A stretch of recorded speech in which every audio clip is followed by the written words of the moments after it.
The most marketable player in the world finally has a new home. Skills, dribbling, goals, the guy can do everything. And at 25, he secured his career dream move. But just how good is Kylian Mbappé? Mbappé was born in Bondy in France, in a special year too, 1998, the year France finally went all the way for the first time in the country's history. They won the World Cup on home soil. And Mbappé was born too. It felt like it was his destiny to get involved in sports from early on. His dad, Wilfried, was a former professional footballer who turned into a coach. His mom, Faisal Amri, used to be a handball player back in the day, and he even had a half-brother who was already playing football too.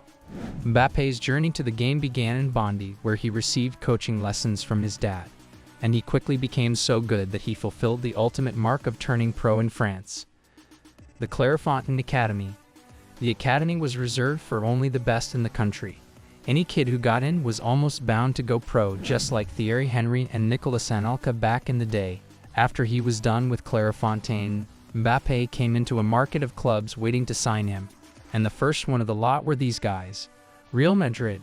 They'd heard about his talent early on, and after watching him play, they decided they wanted him in-house. Mbappé went to Spain on trial at Madrid, played in the club's youth teams, and even got to meet his idol Cristiano Ronaldo and take that iconic photo. And after that, he was off to England next. Chelsea was the destination. They offered him a trial match to play with the under-14s, but in a shocking twist, they passed him over because they didn't think he was that talented. Ouch. Still, Mbappé continued his grind, and by the time 2014 rolled over, he was all set for his time in the spotlight. Mbappé signed his first contract with Monaco in the same year, and because of how good he was, he quickly moved up the ranks. Fast forward to October 2015, and he was already one of the best young kids on the planet.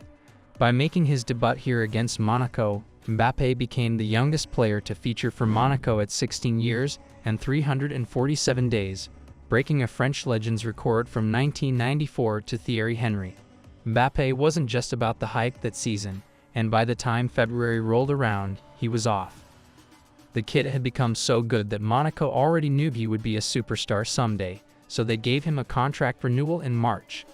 2016-17 rolled around, and Mbappé exploded. 42 games, 28 goals, and 17 assists, and he was still only 17. Mbappé's breakthrough season came with a lot. His 15 goals and 11 assists helped Monaco win the league and catch PSG by surprise. And in the Champions League, he scored against teams like Manchester City, Borussia Dortmund, and Juventus to help Monaco reach a Champions League semi-final for the first time since 2004. On the international scene, he was already making waves at the youth level. He scored 5 goals in the under-19 Euros, and by 2017, he'd already made his debut with Les Bleus. Mbappé was making big strides in the game, and by the time summer rolled around, he was ready for the next chapter of his career. PSG. The deal with PSG was groundbreaking. It made him become the second most expensive player of all time, and the most expensive teenager in the world. 2017 just felt like the year he took over. He wasted no time getting off the mark for his new club, and by December, he was officially the best young player on the planet. The Golden Boy secured. Mbappé's first season in PSG was impressive. He hit 21 goals and 16 assists in all competitions, 7 goals and assists in 8 Champions League games. The stats were one thing, but his performances on the pitch. Oof! He was easily beating fullbacks, and his versatility meant he could play anywhere across the pitch. Mbappé was also making himself a first-team regular at this point, and in the final matches before the World Cup that summer, he was immense. I'll break this down a bit. France played 7 international matches that season, including the likes of Germany, Italy, and the USA, and in every game, Mbappé managed at least an assist in every one. With a goal contribution in 7 consecutive games, there's no way Deschamps can leave him back home, and Mbappé was on the plane to Russia. And once his feet touched that grass, he was on another level. Owned Argentina and Messi, and in the final against Croatia, he made history. By scoring in the final, he became the first player since Pelé in 1958 to achieve the mark. Mbappé's 4 goals almost won him the Young Player of the Tournament award. He won the Young Player of the Year award in the league that season too. And by the time 2018-19 came around, Mbappé was a different beast.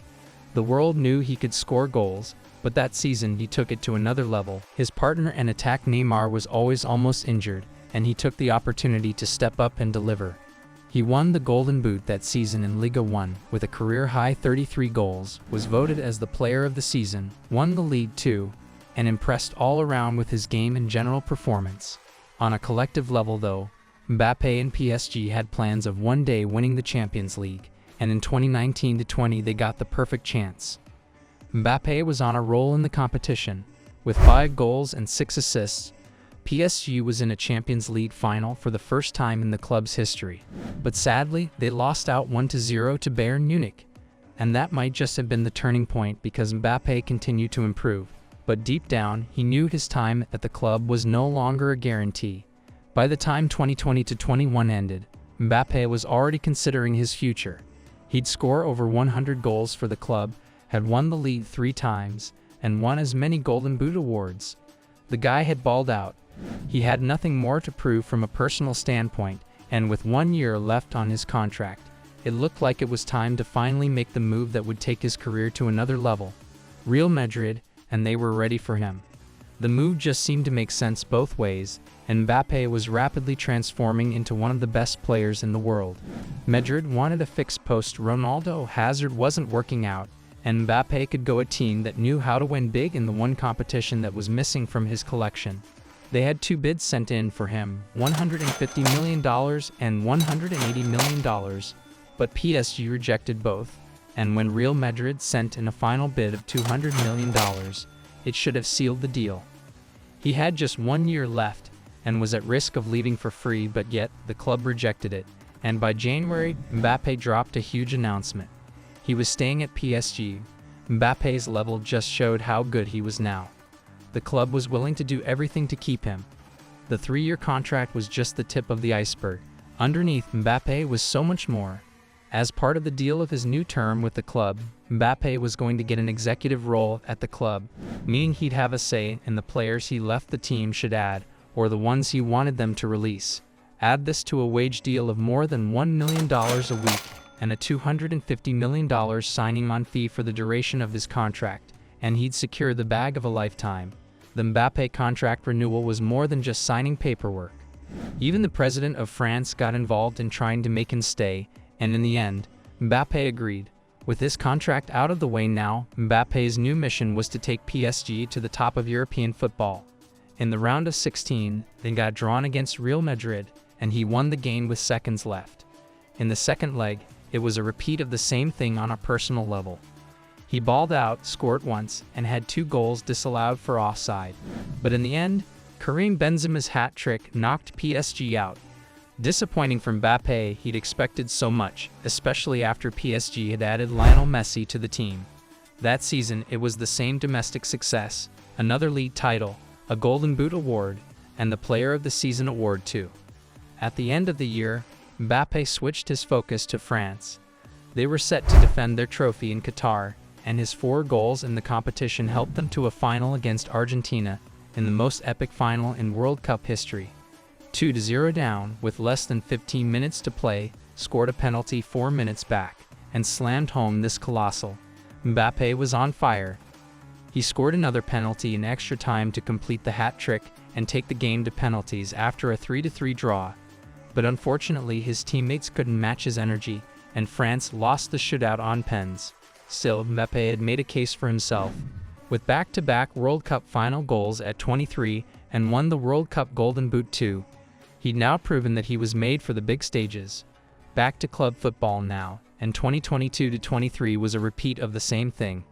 Failed to impress in the European competitions, but dominated the league, and it was the season after when things imploded for Mbappé and PSG. Thanks for watching, and stay tuned for more football stories that will leave you on the edge of your seat.